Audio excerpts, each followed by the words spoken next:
Bram stares at the door. Sweat trickles down his creased forehead. He brushes his fingers through his damp hair, his temples throbbing with ache. How long has he been awake? 2 days? 3? He doesn't know. Each hour blends into the next, a fevered dream from which there is no waking, only sleep, deeper, darker. No, there can be no thought of sleep. He forces his eyes wide. He wills them open, preventing even a single blink, for each blink comes heavier than the last. There can be no rest, no sleep, no safety, no family, no love, no future, no... The door. Must watch the door. Bram stands up from the chair, the only furniture in the room, his eyes locking on the thick oak door. Had it moved? He thought he had seen it shudder, but there had been no sound. Not the slightest of noises betrayed the silence of this place. There was only his own breathing and the anxious tapping of his foot against the cold stone floor. The doorknob remained still, the ornate hinges looking as they probably did 100 years ago, the lock holding firm. Until his arrival at this place, he had never seen such a lock, forged from iron and molded in place.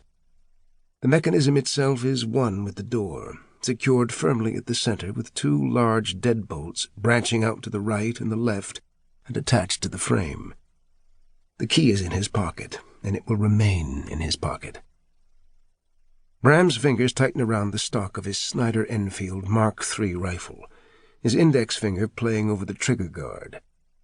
In recent hours he has loaded the weapon and pulled and released the breech lock more times than he can count. His free hand slips over the cold steel, ensuring the bolt is in the proper position. He pulls back the hammer.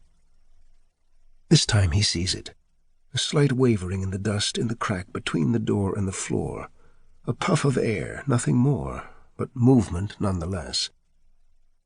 Noiselessly, Bram sets the rifle down, leaning it against his chair. He reaches into the straw basket to his left and retrieves a wild white rose, one of 7 remaining. The oil lamp, the only light in the room, flickers with his movement. With caution, he approaches the door.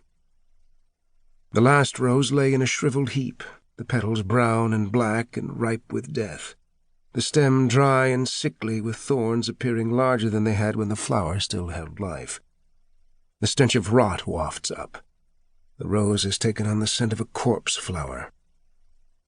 Bram kicks the old rose away with the toe of his boot and gently rests the new bloom in its place against the bottom of the door. Bless this rose, Father, with your breath and hand and all things holy. Direct your angels to watch over it and guide their touch to hold all evil at bay. Amen. From the other side of the door comes a bang, the sound of 1,000 pounds impacting the old oak.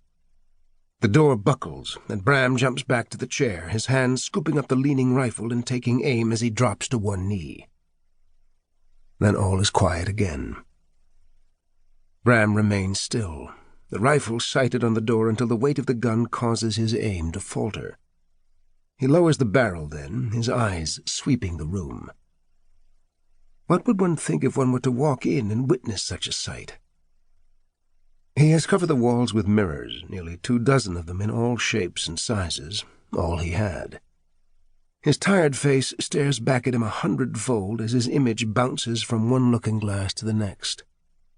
Bram tries to look away, only to find himself peering back into the eyes of his own reflection, each face etched with lines belonging on a man much older than his 21 years. Between the mirrors he has nailed crosses, nearly 50 of them. Some bear the image of Christ, while others are nothing more than fallen branches nailed together and blessed by his own hand. He continued the crosses onto the floor, first with a piece of chalk, then by scraping directly into the stone with the tip of his bowie knife until no surface remained untouched. Whether or not it is enough, he cannot be sure, but it is all he could do. He cannot leave. Most likely he will never leave. Bram finds his way back to the chair and settles in. Outside, a loon cries out as the moon comes and goes behind thick clouds. He retrieves the pocket watch from his coat and curses. He forgot to wind it, and the hands ceased their journey at 4:30. He stuffs it back into his pocket. Another bang on the door, this one louder than the last. Bram's breath stills as his eyes play back over the door, just in time to see the dust dance at the floor and settle back down to the stone. How long can this barrier hold against such an assault? Bram doesn't know. The door is solid, to be sure, but the onslaught behind it grows angrier with each passing hour, its determination to escape growing as the dawn creeps nearer. The petals of the rose have already begun to brown, much faster than the last. What will become of him when it finally does breach the door? He thinks of the rifle and the knife and knows they will be of little use. He spots his journal on the floor beside the basket of roses. It must have fallen from his coat. Bram picks up the tattered leather-bound volume and thumbs through the pages before returning to the chair, one eye still on the door. He has very little time. Plucking a pencil from his breast pocket, he turns to a blank page and begins to write, by the quivering light of the oil lamp.